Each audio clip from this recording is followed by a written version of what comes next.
Here is today's bread for life. Today's scripture comes from 2 Timothy 1 and 7.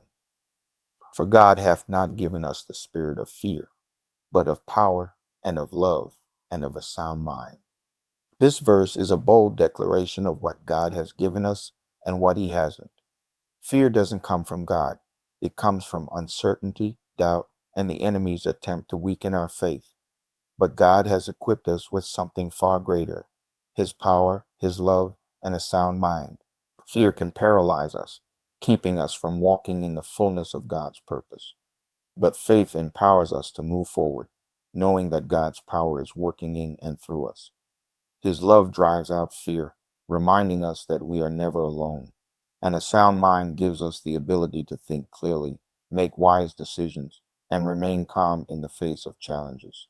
Today, if you are struggling with fear, whether it's fear of the future, fear of failure, or fear of the unknown, remember that God has given you everything you need to overcome it. Lean on his power, rest in his love, and let his spirit bring peace and clarity to your mind. May God's power, love, and peace fill your heart today, helping you overcome fear through faith. Be blessed, and I'll see you in our next devotion.